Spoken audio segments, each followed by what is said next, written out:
మనల్ని మన కుటుంబాలని బిడ్డలను ప్రేమించి మరి మనమందరం ఈ రీతిగా ఉన్నామంటే మరొక నూతన సంవత్సరాన్ని దేవుడు మనకు అనుగ్రహించాయంటే అది దేవుడు ఇచ్చినటువంటి ఉచితమైన కృపని మనమందరం కూడా నమ్మాలి.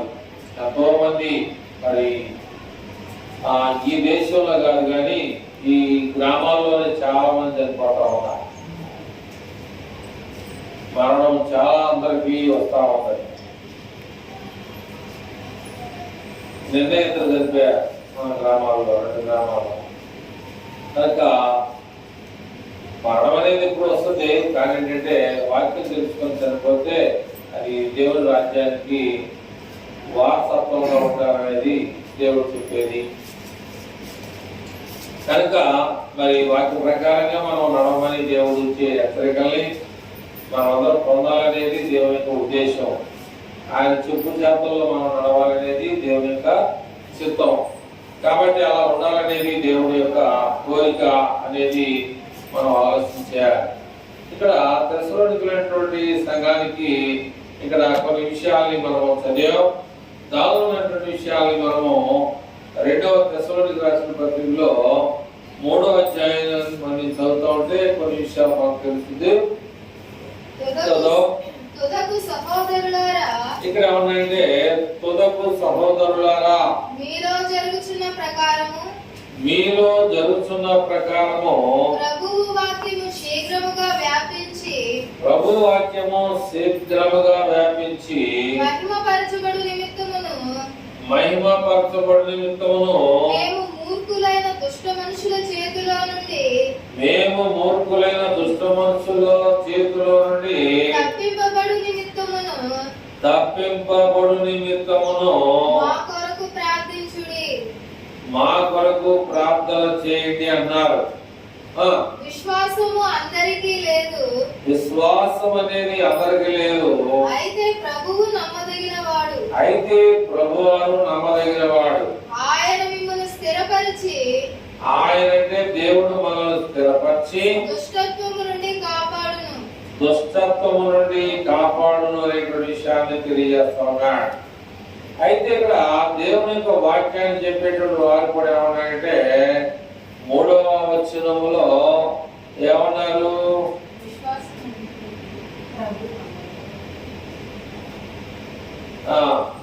ఏమన్నాయంటే 2వ వచనంలో మేము మూర్ఖులైన దుష్టుల మనుషుల చేతుల నుండి తప్పింపబడు నిమిత్తము మా కొరకు కూడా ప్రార్థన చేయమని అడుగుతున్నారు. వారు నిరంతరము బైబిల్ పట్టుకొని బాధ చేస్తున్నటువంటి వారు కూడా వారు ఏమడుగుతున్నారు? మా కోసం కూడా ప్రార్థన చేయండి. ఏ టైం ఎలా ఉంటుందో తెలియదు, మా విషయంలో కూడా మీ ప్రార్థన జ్ఞాపకం చేసుకోండి అనేటువంటి విషయాన్ని తెలియజేస్తూ అక్కడ ఏమన్నాడంటే, విశ్వాసం అనేది ఏం లేదు, విశ్వాసం అనేది అందరికీ లేదంట. అంటే అర్థం ఏంటంటే కొందరికే ఉందని. అంటే ఎవరైతే దేవుని పట్ల విశ్వాసం కలిగి ఉంటారో, ఎవరైతే దేవునితో సంబంధాలు అంటే ఏంటి? సంబంధాలంటే ఏంటి?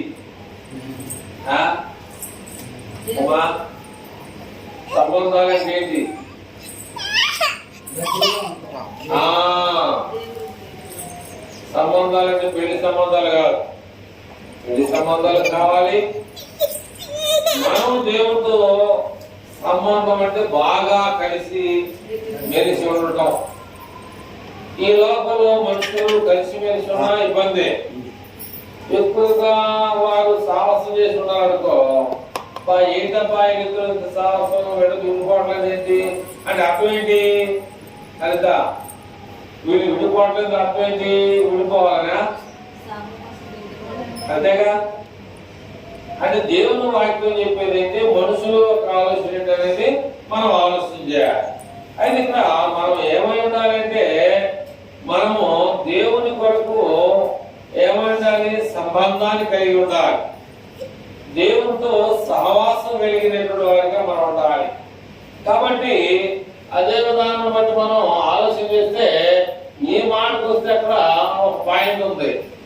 అది ఈ సంవత్సరం క్యాలెండర్.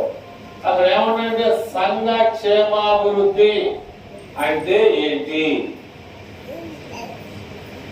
అర్థమైందా? సంఘ క్షేమాభివృద్ధి అంటే ఏంటి నేను కదనేది. అక్కడ ఒక ఆయన క్యాలెండర్ మీద హెడ్డింగ్ పెట్టాడు. ఇంగ్లీష్ లో ఏముంటుంది నాకు అంత ఐడియా లేదు. What is the church growth అంటే సంఘ క్షేమాభివృద్ధి అంటే ఏంటి? సంఘంలో మనుషులకి పడని వారు ఉన్నారు. ఆయన ఏమన్నాయంటే సంఘం క్షేమాభివృద్ధిగా ఉండాలన్నారు. సంఘంలో కొంతమంది బెత్తనం చేశారు, గాలే బెత్తనం చేయాలా ఆయన కొంత ఉండదు. అక్కడ ఆయన ఏమన్నాయంటే వాక్యం అని సంఘం అంటే అర్థం ఏంటి అమ్మా అదిత గాని ఇక్కడున్న సుష్మా గారి సంఘం అంటే అర్థం ఏంటి? ఇంగ్లీష్ లో సంఘం అంటే అర్థం ఏంటి? అక్కడ ఉందిగా సొంత ఇంగ్లీష్ లో ఉన్న మాట అక్కడ.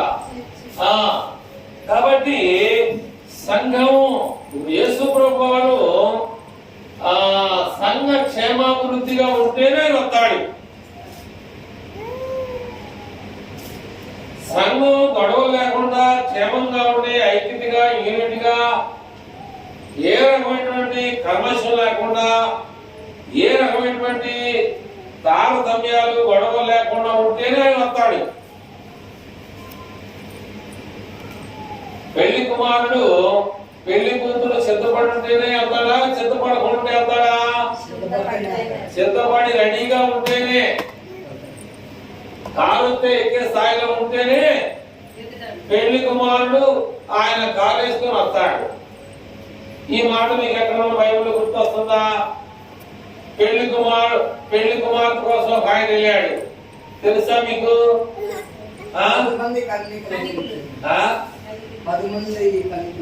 పెళ్లి కొడుకు కోసం పెళ్లి కూతురు కోసం వెళ్ళాడు ఒక ఆయన. ఆయనే ఇస్సాకు ఎవరి కోసం వెళ్ళాడు? రెబెకా కోసం వెళ్ళాడు. అవునా? ఇస్సాకు రెబెకా కోసం ఒంటెలు వేసుకొని వెళ్తే ఒంటెలు తాగేటువంటి నీళ్లు బావిలో నుంచి నీళ్లు తోడిపోసింది అనమాట. ఎవరమ్మా? రెబెకా. అంటే అంటారు కానీ పూర్తిగా నాకు తెలీదు. ఒంటి తాగితే నీళ్లు 6 నెలల వరకు మంచినీళ్ళు అడుగుతుంది ఒక ఉదాహరణ, లేకపోతే నిజమో నాకు తెలియదు. అంటే 6 నెలల దాకా మంచినీళ్ళు అడుగుతుంది. ఎన్ని బిందులు తాగుతుంది? మరి బావిలో నుంచి తీసుకొని పోయాలి, బావిలో నుంచి చేరి తోడిపోయామన్నమాట. అలాంటి పని బైబిల్లో రెబెకా చేసింది అన్నమాట. అందుకని ఇక్కడ మనకి ఏం కావాలి అంటే కింద చదువుతాం, 3 అయిందా ఇక్కడ. అయితే ప్రభు నమ్మదగిన వాడు, 3 ఆయన మిమ్మును స్థిరపరిచి దుష్టత్వము నుండి కాపాడును. మేము మీకు ఆజ్ఞాపించు వాటిని మీరు మేము చెప్పే విషయాలను కూడా మీరు చేస్తారని ఇక చేస్తారని ప్రభునందు మిమ్మల్ని గూర్చి నమ్మకము కలిగి ఉన్నాము. ఇక్కడ ఏమన్నాయంటే నెమ్మది గాను మిమ్మును స్థిరలు గాను కదల్చబడిన వారు గాను దుష్టత్వం నుంచి విడుదల పొంది ఒక స్థిరమైనటువంటిది. స్థిరం అంటే ఏంటి? స్థిరం అంటే ఏంటి? స్థిరమైనటువంటిది అంటే మనము మత్తయి సువార్త 8వ అధ్యాయము 24వ వచనం మనం చూడొచ్చు. 24, 25 కానీ మత్తయి సువార్త 8వ అధ్యాయం 24, 25 చూస్తే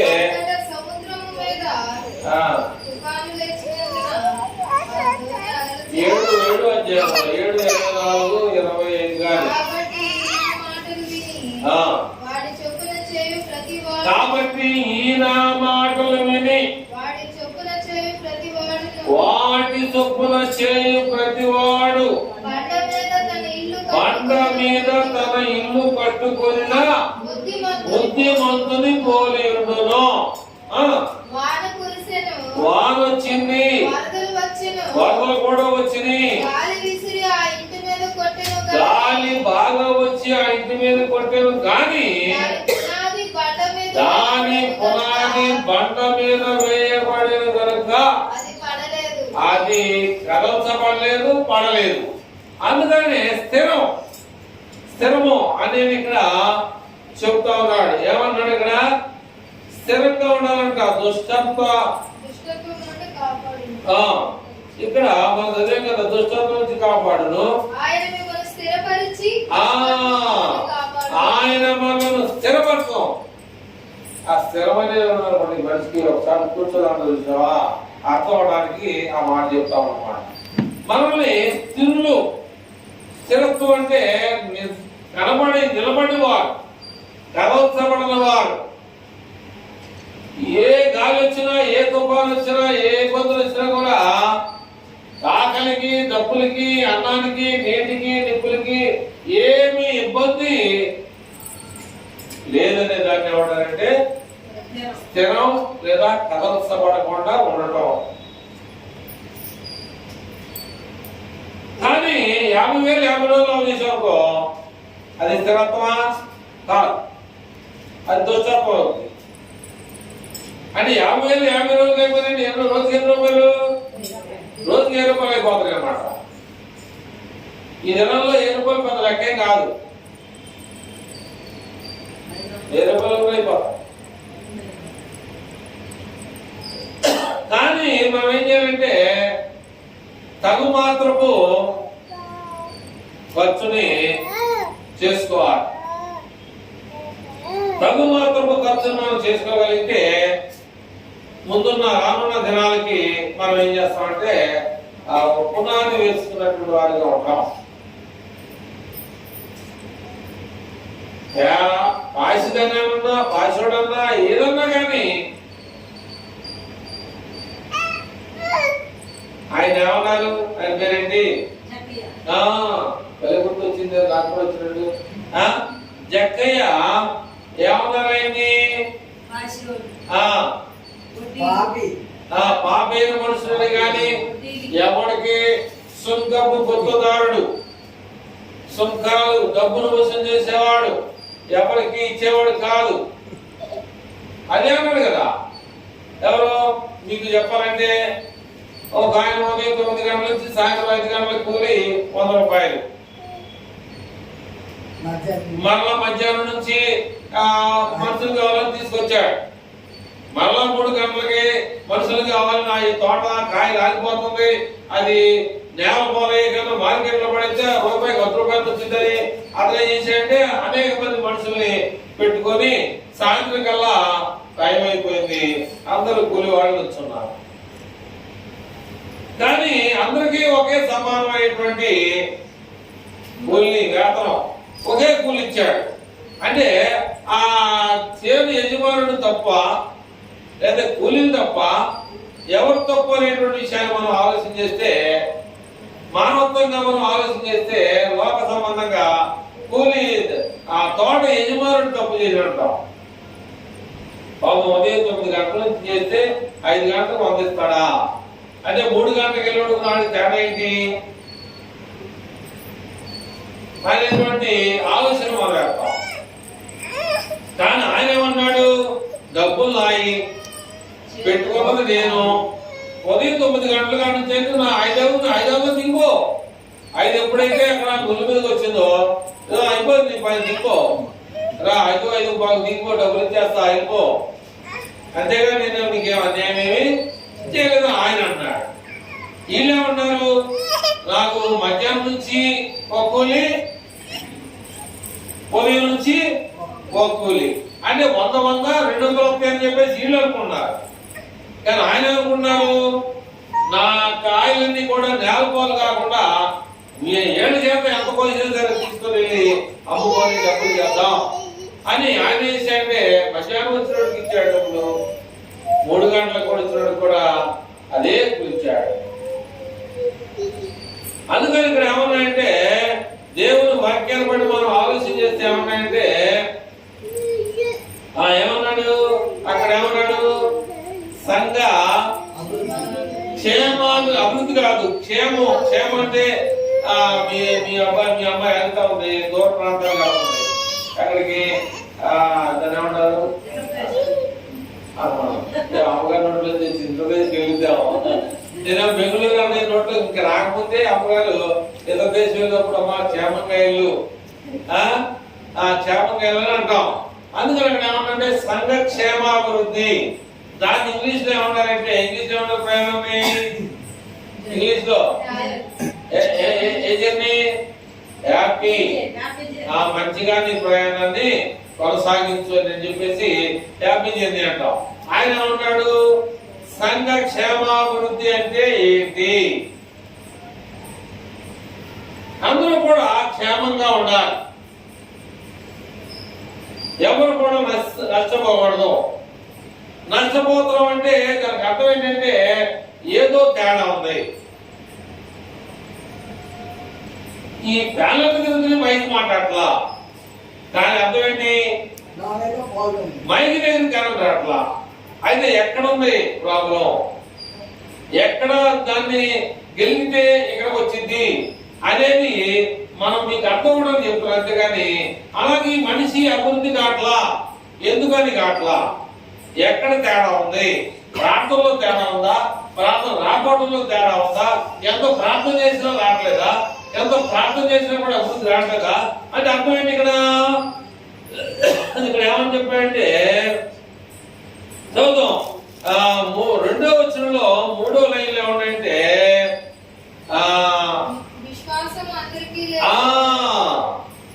విశ్వాసం అందరూ అభివృద్ధిగా ఉన్నారు కానీ వాళ్ళు అభివృద్ధి అంతలా. కారణం ఏంటంటే అక్కడ విశ్వాసం చూపించలేకపోతా ఉన్నాం. నీకు అభివృద్ధి జరగలేదని కారణం ఏంటంటే విశ్వాసం అనేది అందరికీ లేదు. ఆయన దేవుడు చెప్తున్నాడు ఖచ్చితంగా. అంటే మన హృదయంలో ఉన్న రహస్యాన్ని కూడా బయటికి తీసి చెప్పగలిగినటువంటి వాడు దేవుడు. మనం చెప్పలేము. నువ్వు ఎలా ప్రార్థన చేస్తున్నావో అది నీకే తెలియాలి.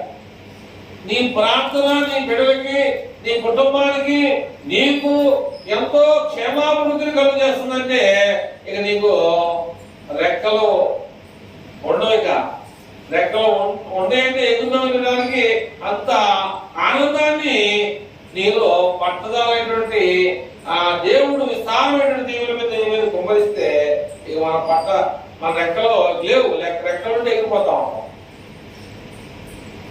కానీ ఎంత ఉన్నా ఎంత లేకపోయినా ఎలా ఉండాలి? ఎంత ఉన్నా ఎంత లేకపోయినా ఎలా ఉండాలి? కదల్చబడని వారిగా ఉండాలి. నాకేం భయం లేదు. వాళ్ళ ఐదుగురు కూడా కోటీశ్వరులుగా ఉన్నారంటే వాళ్ళ ప్రార్థన వాళ్ళ భక్తి సరైనది కాదని మనం అనుకోవచ్చు. ఇక్కడ మన మధ్యలో దొడ్డపాటి జ్యోతి ఉంది, సుధాకర్ జ్యోతి. ఇల్లు పనిచేస్తే ఆ ఇల్లు యజమానురాలు కానీ చాలా మంచి వాళ్ళ ఐదవులు చాలా జాగ్రత్తగా కోటీశ్వరులు ఇప్పటికీ ఆస్తి ఉంటాయి. కోట్లు వాళ్ళకి రాజులు, పొలానికి వచ్చి రాజులు. మనం ఎందుకని రాలేకపోతున్నాం? మనం ఎందుకని అభివృద్ధి చెందలేకపోతాం? మనలో దుష్టత్వం అనేది ఎక్కువ ఉంది, స్థిరం అనేది తక్కువ, స్థిరత్వం. అందుకనే కొలసి 1:13 ఎక్కడ ఉంటుంది? కొలసి కొలసి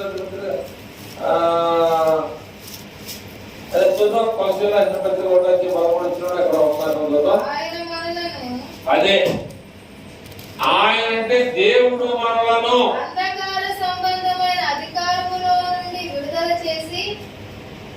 మీకు తెలిస్తే దాన్ని అనుసరించుకోవడం చాలా మంచిది, తెలియకపోతే దాన్ని అనుసరించడం చాలా మంచిది.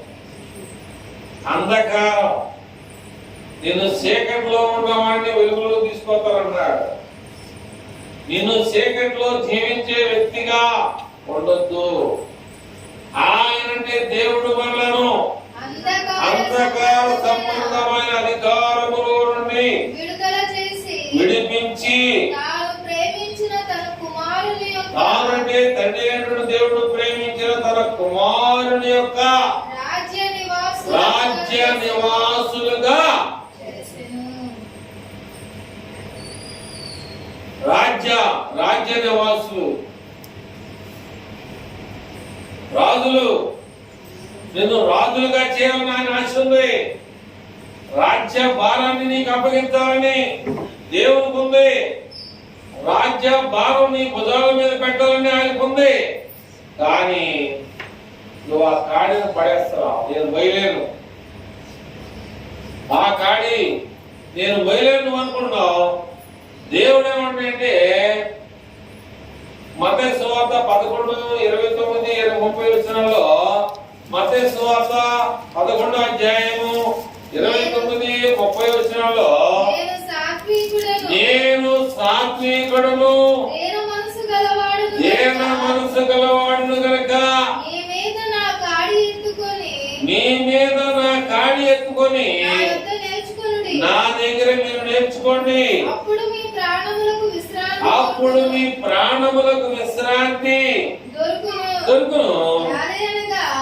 ఎలాగనగా నా కాడి సులువుగాను నా భారము చాలా తేలిగ్గా ఉన్నది. ఏమొచ్చండి, కష్టం లేదు, టైం లేదు, టైం జాగ్రత్తలా, నెమ్మది లేదు, ఏం చేయాలో తెలియట్లా. అంటే ఏంటి? దుష్టత్వం అనేది లేదు, వదిలేట్లా. దుష్టత్వాన్ని ఏం చేస్తున్నాం? పట్టుకొని మళ్ళీ పీడిస్తున్నది.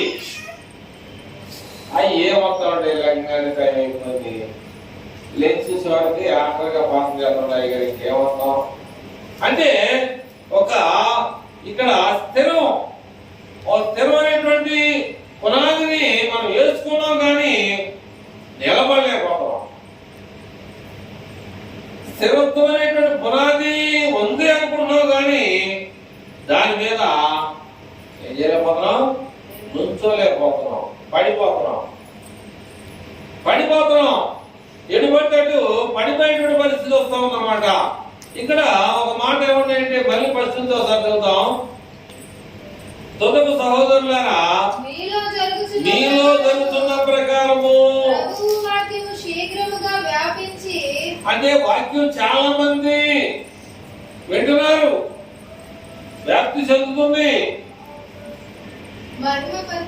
కానీ నువ్వు ఉదయం బయలుదేరి విజయవాడ ఊరు ఎక్కడికి వెళ్ళి ఆదివారం పొద్దున్నే నువ్వు బయటికి బయలుదేరి ఎంతో మంది బైబిల్ చేతుల్లో పెట్టుకొని ఆటోలు ఎక్కడమా, రోడ్డు ఆకులు దాటమా, రోడ్డు మీద నడుచుకుంటూ పోవటమా, ఎంతో మందికి ఉంది. అయితే ఇక్కడ ఏమన్నాయంటే సుఖ సహోదరులు మీలో తెలుస్తున్నటువంటి ప్రకారం ప్రభువాక్యం శీఘ్రంగానే వ్యాపిస్తుంది. అయితే స్థిరత్వం అనేది కావాలి. స్థిరత్వం నిలకడ లేని నా జీవితాన్ని మార్చేందుకు ఆయన పాట రాశారు. నిలకడ కలిగినటువంటి వారిగా మనం ఉండాలి. నెమ్మది, ఆయాసం ఉండకూడదు, దుఃఖం ఉండకూడదు, బాధలు ఉండాలి ఉంటాయి. కానీ వాటిని ఏం చేయాలంటే దేవుని దగ్గర అడిగి పోగొట్టుకోవాలి. ఎలా పోతాయండి, ఏం చెప్తాం? ఎలా పోతాయండి మీరు చెప్తారు కానీ బాగుండే అని మీరు అనుకోవచ్చు, కానీ బాగుండడానికి వీలేదు. కనుక ప్రిమిటెడ్ వాళ్ళ ఇక్కడ కొన్ని వాక్యాల ముందుకి వెళ్ళడానికి మనం ప్రయత్నం చేద్దాం. ఆలోచన సహోదరులారా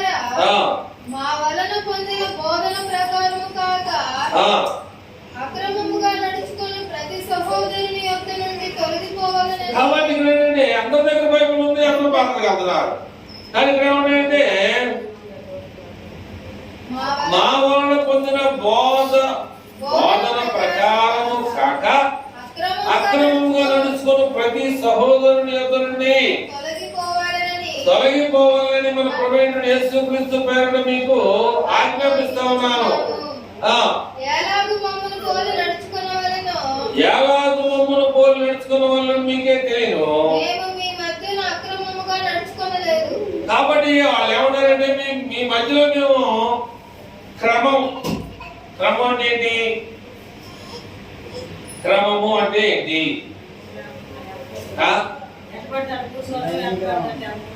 పద్ధతి యూనిటీగా ఉండాలి. ఇప్పుడు సంగీల్ అంటాడు కానీ ఇక్కడ రూపేష్ పాల్ అంటాడు. ఆ వయసుడు బడికి పోతే కొన్ని స్కూల్లో బెల్ట్ లేకపోతే ఇంటికి పంపించేస్తారు. అర్థమైందా? టై లేకపోతే ఇంటికి పంపించేస్తారు. అంటే ఒక రీజన్, ఒక క్రమం, ఒక పద్ధతి, ఒక విధానం అనేది ఉండాలి. అలాగే విజయవాడ బోడెమ్మ హోటల్ దగ్గర ఆర్సిఎం స్కూల్ అని తెలుగు స్కూల్ ఉంది. దాంట్లో 2 జడలు వేసుకెళ్ళాలి. ఆడపిల్లలు మాత్రమే చదువుకునేది. 5వ తరగతి వరకు మగపిల్లలకు ఉంటది. ఆ తర్వాత 6వ తరగతి నువ్వు ఏ స్కూల్ చదువుకున్నానా 6 నుంచి వాళ్ళకి పడలేదు. 6 నుంచి 10వ తరగతి దాకా ఆడపిల్లలకు ఉంటది. కానీ 2 జడలు వేసుకెళ్ళాలి. శనివారం తెల్ల రిబ్బన్ వేసుకెళ్ళాలి. మిగతా రోజుల్లో గ్రీన్ రిబ్బన్ మాత్రమే వేయాలి. నీకు నచ్చిందని ఎర్ర రిబ్బన్ వేయడానికి వీలు లేదు. ఆ రూల్స్ పెట్టినటువంటి మనిషి మాట అయితే విన్నావు. కానీ ఇక్కడ దేవుని వాక్యం మాత్రం ఏం చేస్తాలే దేవుడు అనుకోవచ్చు. ఏం చేస్తారు దేవుడు? ఏం చేస్తారుగా? ఏం చేయదు. ఏం చేస్తామని చెప్పేసి ఒక టికెట్ తీసుకొని చేసాయంటే ఎవరైనా యోనా చక్కగా పడవ అడుగు భాగంలో చల్లగా పడుకున్నాడు. కింద ఆయన పడుకుంటే పైనేమో తుఫాను గాలి వస్తుంది. చల్లగా పడుకున్నాడు. నాకేమో హాయిగా మొత్తం ఇంట్లో ఉన్నటువంటి ఆలోచనలన్నీ లేకుండా హాయిగా నిద్రపోతున్నాడు. పైన ఇల్లు చచ్చిపోయే పరిస్థితుల్లో ఉన్నారు. వాడ మీద ఉన్నవాడు. వాడ పైన ఉన్న వాళ్ళు ఏం చేస్తారంటే చచ్చిపోయే పరిస్థితి అయితే బత్తాలు మినుములు, పందులు, పెసలు అన్ని కూడా ప్రాణానికి భయం వేసి బత్తాలు ఏళ్ళలో పడేసారు. ఎందుకని తేలిక చేస్తుందేమో పడవ, తేలికైతేమో పడుతుందా పట్టుకెళ్ళిపోతాం అనుకున్నారు. కానీ వాళ్ళు చేసిన కొలది తుఫాను ఇంకా అయిపోతుంది, వర్షం ఇంకా అయిపోతుంది, బాగా అభివృద్ధి అవుతుంది. ఏంటది? వాన గాలి. ఎక్కడ? సముద్రం మధ్యలో. ఏం చేయాలో తెలియదు. మునిగిపోయిన అవుట్లుగా బయటకు వచ్చే పరిస్థితి లేదు. కానీ ఏంట్రా బాబు ఈ అవారం అని చెప్పేసి అందరూ కలిసి అక్కడ వాళ్ళ పేర్లంతా రాసి సీట్లు వేస్తే ఆ రూపేష్ లాంటి పేరు తీసి అదే ఒక సీటు తీసుకొని పోబట్టే ఆ సీటు యోనా అనేటువంటి పేరు మీద బాబు లేదు నాయన, నీ దేవుడు, నువ్వు ఎక్కడికి వెళ్తున్నావు, నువ్వు ఏం చేస్తున్నావు, మేము చచ్చిపోయే పరిస్థితులు ఉన్నామని చెప్పేసి ఆయన లేపితే నిజంగా దేవుడు గొప్పడు అనకూడదు. కానీ యోనా కూడా గొప్పడు. ఎందుకని?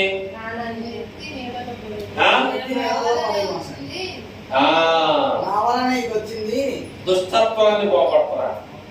నన్ను బట్టి తుఫాను మీ మీదకి వచ్చింది కనుక నన్ను ఎత్తి సముద్రంలో పడిన చెప్పలు కాటిగా పాట అబద్ధం ఎత్తాడు, తప్పాలు కట్టాడు. కాబట్టి ఏంట్రా బాబు అంటే నన్ను బట్టి తుఫాను మీ మీదకి వచ్చింది, నా మీద కాదు. మీ మీదకి వచ్చింది కనుక నన్ను ఎత్తి సముద్రం ఎత్తే మీ బాధ చెప్పగనే వాడై. ఎవరు తీసివేసుకోగలుగుతున్నారు ఈ దుష్టత్వాన్ని? అదవుతుందా? గారు చదవంత దేవుని మాటలో చక్కగా తెలుగులో చెప్తున్నారు మీకు అర్థమయ్యేటట్టుగా.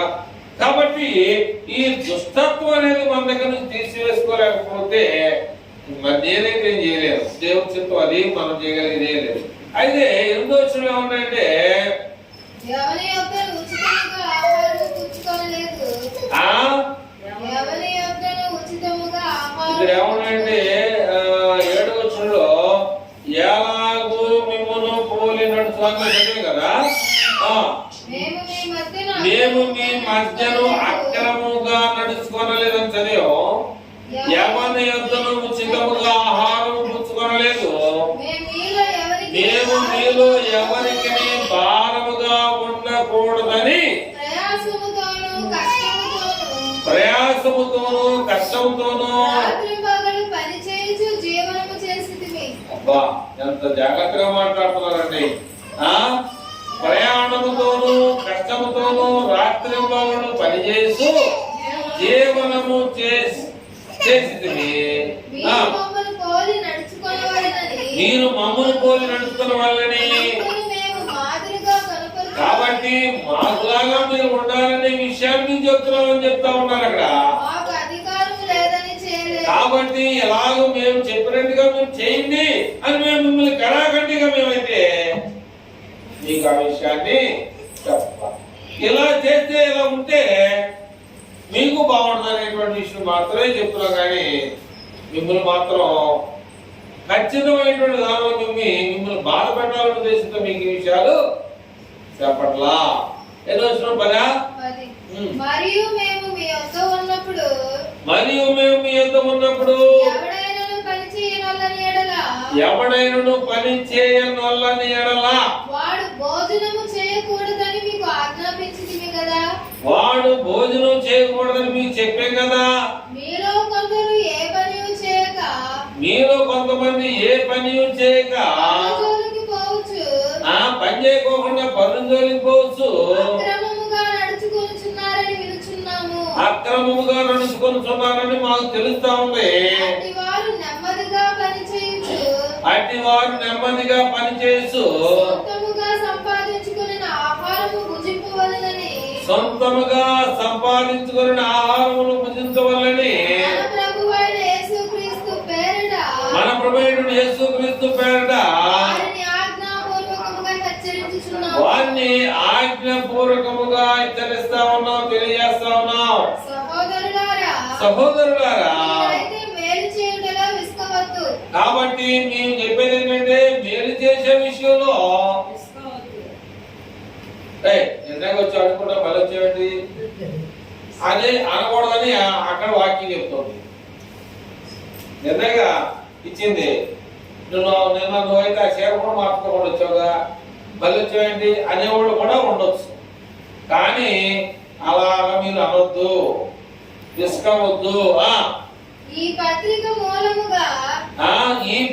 మూలముగా మేము చెప్పిన మాటకు ఎవడైనను లోబడని ఎడల అతనిని కనిపెట్టి అతడు సిగ్గుపడు నిమిత్తము అంటే సాంగత్యం అంటే సహవాసం చేయకూడదు. ఆయనను చూడండి అక్కడే ఆయన జోలు తీయొద్దంటూ వెంటనే మనసుని వేసాడు, మార్చుకున్నాడు. ఈ మాట తప్పనుకుంటా, నేను అనకూడని మాట అన్నానేమో అని ఆ మాట చదవం. ఒక మాట ఆయనను అతన్ని శత్రువుగా భావించక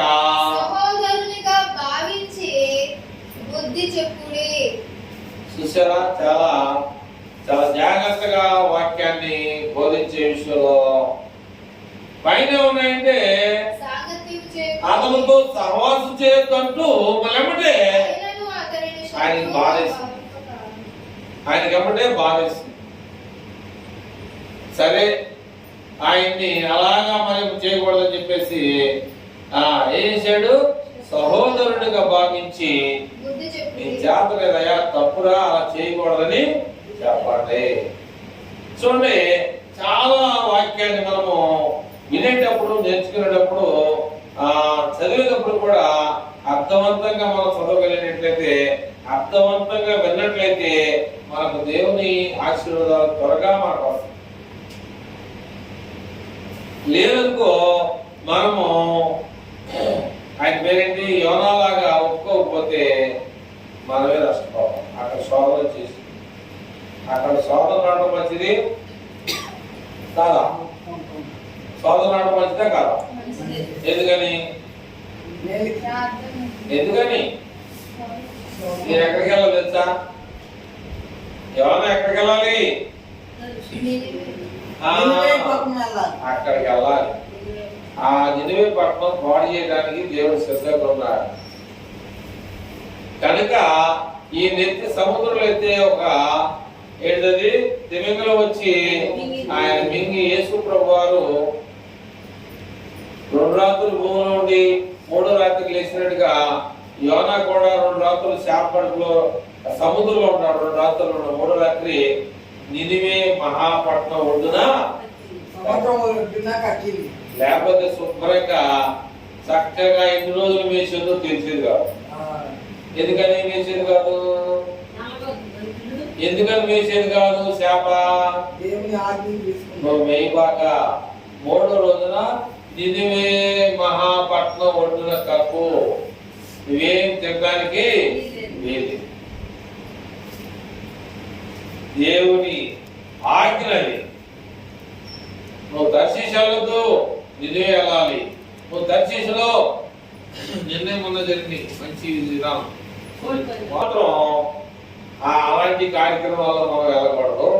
కానీ మనం దేవుణ్ణి కలిగి ఉండాలి. నువ్వు చేసే పని అభివృద్ధి కావాలంటే దేవుడు అడుగు. నీకు తిండి లేకపోతే దేవుడు అడుగు, డబ్బులు లేకపోతే దేవుడు అడుగు, చదువు లేకపోతే దేవుడు అడుగు, నువ్వు పాస్ అవ్వాలంటే దేవుడు అడుగు, లేదా చదువులో మైండ్ సరిగ్గా ఉంటుందని దేవుడు అడుగు, లేదా నీకు పని లేదా నువ్వు దేవుడు అడుగు, ఉద్యోగం లేదా దేవుడు అడుగు, నీ ఇంట్లో జరుగుబాటు లేదా దేవుడు అడుగు. లేదా ఏం చేయాలి? ఫైనల్ ఏం చేయాలి? చెప్తా ఏం చేయాలి? తర్వాత ఏం చేయాలి? దేవుడిని అడుగుతా ఉన్నావు, తర్వాత ఏం చేయాలి? అది ఎక్కడ చేయాలి? సంఘానికి చెప్పొచ్చి నీ సమస్యని సంఘానికి చెప్పు. 10 మంది కలిసి ఒక ప్రమాదంలో వ్యక్తి లాగాం, ఒక వ్యక్తి లాగుతాడు లాగడం ఈయన కూడా తొలగిపోతాడు తెలియదు. లోపల ఉన్నోడు బలమైన అనుకో, ఈ లాగేవాడు కూడా దాంట్లో తీసుకురావాలి. ఒకసారి పేపర్లో నేను వేటు పెట్టాడు కరెంట్ కొడుకు. సరే కాగినే కావాలని తెలియక కప్పులు బకెట్లో చేపెట్టాడు. కాగినే కాగలదు మరి అక్కడే ఉన్నాడు. కొడుకుని లాగదామని వెళ్ళి కొడుకుని టచ్ చేసే లోపల ఈయన కూడా అంటే టైం అది ఎలా ఉంటుందో తెలియదు అన్నమాట. కాగినే కాగలదని ఆటోమేటిక్ గా మా మరణం అనేది సైతాను కొంచెం వల్ల వెంటాడతాం. కాబట్టి దాన్ని మనం తప్పించుకొని దేవుని యొక్క రాజ్యం, ఆయన రాజ్యం అనేటువంటి పరలోక పట్టణం కొరకు మనం ఏం చేయాలి? ఎదురు చూడాలి, పోరాటం చేసి పోరాడి నా ప్రభు నా కొరకు మరణించిన నా ప్రభు నేను ఫలాన్ని మీ కొరకు ఉంచుతానని వెళ్ళాడు కనుక ఆయన ఉండే స్థలంలో మనం కూడా ఉంచాలని నేను ఆయనతో పాటు నేను ఇవ్వాలి. అది మన యొక్క ప్రయాణం. ఆ ప్రయాణం కొరకు మనందరం సిద్ధపడదాం. ఆ ప్రయాణం వెళ్ళక ముందు మనం ఏం చేద్దామంటే అభివృద్ధి చేద్దాం. అక్కడ ఏం రాశాడు? సంఘ క్షేమాభివృద్ధి అంటే ఏంటి? క్యాలెండర్లో ఉంది. సంఘ క్షేమాభివృద్ధి అంటే ఏంటి? సంఘంలో క్షేమంగా ఉన్నావా లేదా ఇబ్బందుల్లో ఉన్నావా? మనం చెప్పుకుంటూ పోతే చాలా తెలియగలిగిన వారు. పౌలు సేవలో వాళ్ళ పట్టి జైలు వేస్తే ఎవ్వరూ రికమెండేషన్ వారు పొందల, ఎవ్వరూ సహాయ సహకారాన్ని వారు కోరుకోవాల. కానీ మనుషులు ఇబ్బంది పడకూడదు, మనుషుల్ని డిస్టర్బ్ చేయకూడదు, కొనుక్కున్న వాళ్ళని నిద్ర పోనీకోకుండా చేయకూడదు అనుకొని వాళ్ళు ఏం చేశారంటే అర్ధ రూపాయిలో సగం అర్ధరాత్రి వారు ఏం చేశారంటే దేవునికి ప్రార్థన చేస్తూ పాటలు పాడుతున్నారు. మేము ఈ స్థితిలో ఉన్నాం, ఎవరిని ఇబ్బంది పెట్టుకోకుండా పాటలు పాడుతున్నారు, ప్రార్థన చేస్తా ఉన్నారు. శరసాల పునాదులు కదిలిపోయింది, తలుపులు తెరవబడి అద్భుతాన్ని దేవుడు అక్కడ చూపించాడు. నీకు అద్భుతం కావాలా వద్దా? నువ్వే నిర్ణయించుకొని దేవుని అద్భుతం కోసం ఆశపడమని దేవుని వాక్యము నిన్ను పదే హెచ్చరిస్తా ఉంది. క్రీస్తునందు చక్కని విషయాలు మనం నేర్చుకోవడానికి దేవుడు ఇచ్చినటువంటి కృప బట్టి ఆ దేవునికి కృతజ్ఞతలు చెల్లిస్తూ దేవుని మాటలు గురిస్తా ఉన్నా. కళ్ళు మూసుకొని ప్రార్థన చేసుకుందాం.